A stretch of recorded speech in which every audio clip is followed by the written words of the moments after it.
UPS को लेकर केंद्र सरकार की बड़ी घोषणा। केंद्र सरकार ने बजट से पहले पेंशन स्कीम को लेकर एक बड़ी घोषणा की है। सरकार ने केंद्रीय सरकारी कर्मचारियों के लिए यूनिफाइड पेंशन योजना यानी यूपीएस को एक विकल्प के रूप में लागू करने की घोषणा की है। यह योजना नेशनल पेंशन स्कीम के तहत एक वैकल्पिक विकल्प होगी। यूपीएस को पुराने पेंशन सिस्टम ओपीएस और एनपीएस के प्रमुख मुद्दों को मिलाकर तैयार किया जाएगा। यह योजना रिटायरमेंट के बाद आर्थिक स्थिरता और आर्थिक सुरक्षा प्रदान करने के उद्देश्य से लाई गई है। यूनिफाइड पेंशन योजना का उद्देश्य सरकारी कर्मचारियों को उनके सेवा जीवन के बाद एक निश्चित पेंशन देना है। यह योजना उन कर्मचारियों के लिए लागू होगी जो पहले से एनपीएस के तहत आते हैं और यूपीएस को चुनते हैं। सरकार द्वारा जारी नोटिफिकेशन के अनुसार इस योजना के तहत इन मामलों में सुनिश्चित भुगतान दिया जाएगा। 25 साल की सेवा पूरी करने पर सुपर एनुएशन से पहले के 12 महीनों के औसत बेसिक पे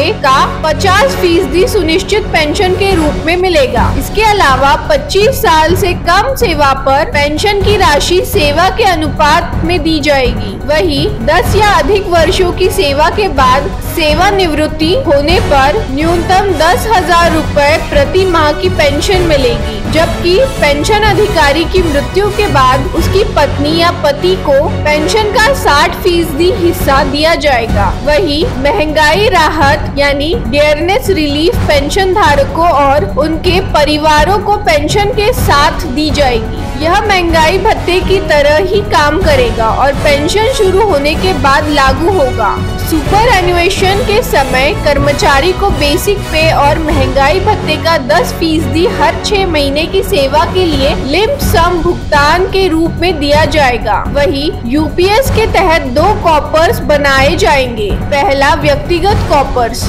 जिसमें कर्मचारी और सरकार दोनों का योगदान होगा और दूसरा पुल कॉपर्स जिसमें अतिरिक्त सरकारी योगदान होगा। इसके अलावा कर्मचारी अपने बेसिक पे और महंगाई भत्ते का 10% योगदान देंगे और सरकार भी समान योगदान देगी। इसके अलावा सरकार पुल कॉपर्स के लिए 8.5% अतिरिक्त योगदान देगी। यह योजना 1 अप्रैल 2025 से लागू होगी। ऐसे ही न्यू अपडेट्स के लिए सब्सक्राइब करें रिपब्लिकन समाज न्यूज को। धन्यवाद।